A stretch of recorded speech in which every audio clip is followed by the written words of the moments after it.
दक्षिण बेरूत पर हमला हुआ, इजराइल का बम गिरा और हिजबुल्लाह का बड़ा कमांडर अली तबतबाई मार डाला गया।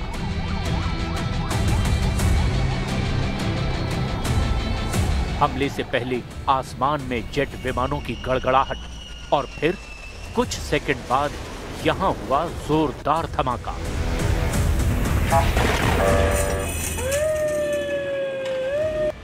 हिजबुल्लाह के बदले की वार्निंग भी आ गई है। हिजबुल्लाह चीफ ने इजराइल को ललकारा है। सवाल है, हिजबुल्लाह इन धमाकों का बदला किससे लेगा?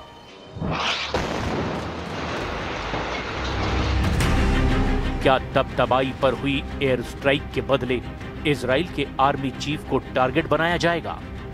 क्या इजराइल के रक्षा मंत्री पर निशाना साधा जाएगा? या फिर हिजबुल्लाह ने इजराइल के प्रधानमंत्री बेंजामिन नेतन्याहू से बदला लेने का फैसला कर लिया है? क्या यही तीनों नईम कासिम के मेन टारगेट बन चुके हैं, जिनसे तबतबाई का बदला लिया जाएगा? हिजबुल्लाह की स्पेशल फोर्स रज़वान को ऑपरेशन के ऑर्डर दे दिए गए हैं। इजराइल और लेबनान का बॉर्डर सुपर एक्टिव मोड में है। सवाल है, क्या नईम कासिम रज़वान को बड़ा ऑर्डर देने जा रहे हैं? हिजबुल्लाह और इजराइल के बीच दुश्मनी इस वक्त माउंट एवरेस्ट वाली ऊंचाई पर पहुंच गई है और उसकी वजह है कमांडर तबतबाई। इजराइल ने हिजबुल्लाह के बहुत बड़े कमांडर हैसम अली तबतबाई को मार डाला है।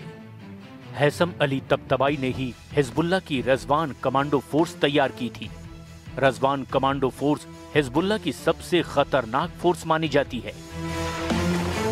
तबतबाई के मर्डर के बाद से हिजबुल्लाह में हड़कंप मचा हुआ है और नईम कासिम ने कह दिया है, बदला कब और कहां लिया जाएगा, इसका फैसला हिजबुल्लाह करेगा।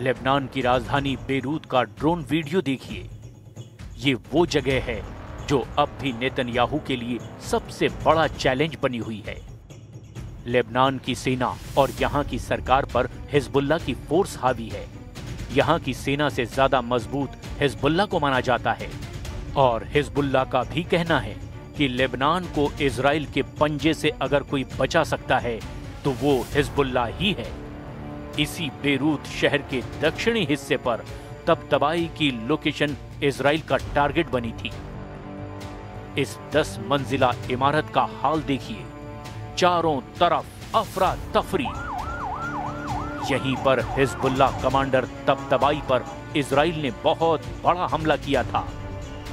हमले से पहले आसमान में जेट विमानों की गड़गड़ाहट और फिर कुछ ही सेकंड बाद यहां हुआ जोरदार धमाका।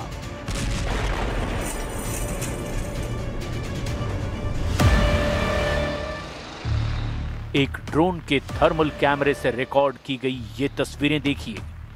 इजराइल ने ये वीडियो जारी किया है, बताया है कि कैसे उस अड्डे को उड़ाया गया जहां पर कमांडर तबतबाई के मौजूद होने की सीक्रेट जानकारी मिली। तबतबाई को खत्म करने का फैसला नेतन्याहू ने बहुत जोश में लिया है, इसमें कोई शक नहीं। लेकिन इस हमले के बाद हिजबुल्लाह और इजराइल के बीच युद्ध शुरू होने में बस बाल भर का फासला बाकी रह गया है।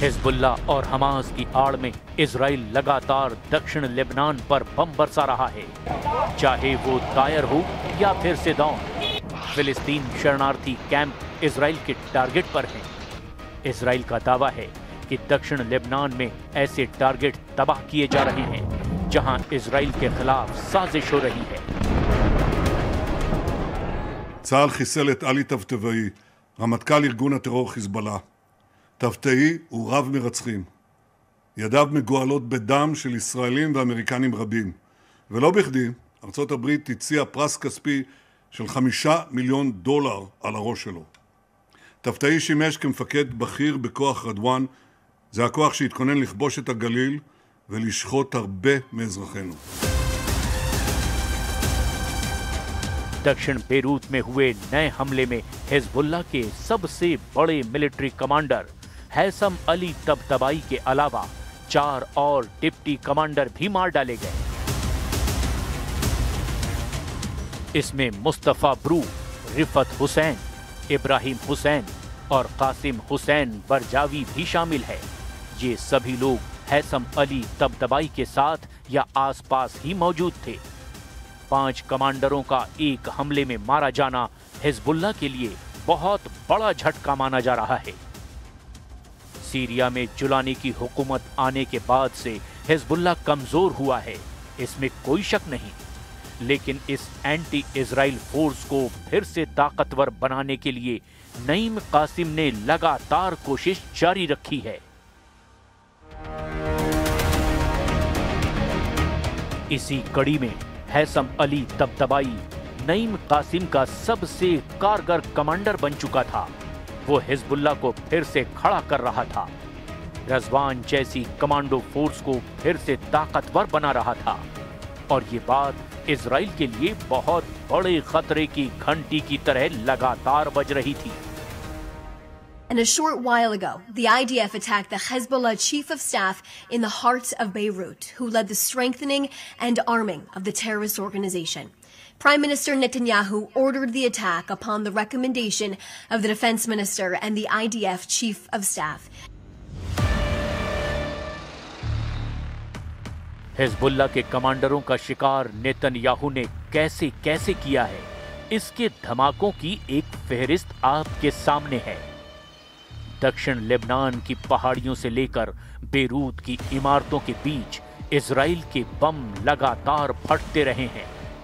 इजराइल ने नसरल्लाह से लेकर हिजबुल्लाह के हर कमांडर को मारकर ये बताया है कि लेबनान में उसकी इज्जत के बाहर कोई नहीं है। वो जब चाहे जिसे चाहे वहीं खत्म कर सकता है। हिजबुल्लाह के कमांडरों का जनाजा देखिए और साथ में इजराइल के धमाके देखिए। ये दोनों तस्वीरें बता रही है कि नेतन्याहू को ना गाजा में रोकना मुमकिन था, ना ही लेबनान में रोकना मुमकिन होगा। नेतन्याहू नक्शे पर जहां अंगुली रखेंगे, इजराइल की वायुसेना वहां बम गिराएगी। और फिलहाल इसका सबसे बड़ा टारगेट लेबनान बन गया है।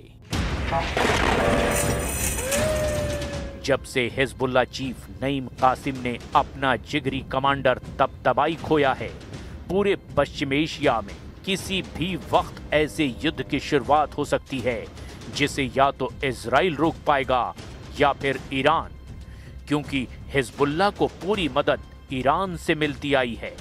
ऐसे वक्त में ईसाई धर्मगुरु पोप लियो का लेबनान दौरा बहुत अहम माना जा रहा है।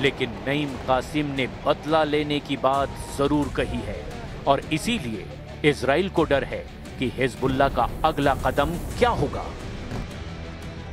क्या तबतबाई पर हुई एयर स्ट्राइक के बदले इजराइल के आर्मी चीफ को टारगेट बनाया जाएगा? क्या इजराइल के रक्षा मंत्री पर निशाना साधा जाएगा? या फिर अब हिजबुल्लाह ने इजराइल के प्रधानमंत्री बेन्यामिन नेतन्याहू से बदला लेने का फैसला कर लिया है? क्या यही तीनों नईम कासिम के मेन टारगेट बन चुके हैं जिनसे तबतबाई का बदला लिया जाएगा? हिजबुल्लाह को रोकने के लिए लेबनान बॉर्डर पर इजरायली टैंक एक्टिव कर दिए गए हैं ताकि रॉकेट अटैक के खिलाफ अगर कोई बड़ी कार्रवाई करनी पड़ी तो इजराइल की टैंक ब्रिगेड फौरन एक्शन ले।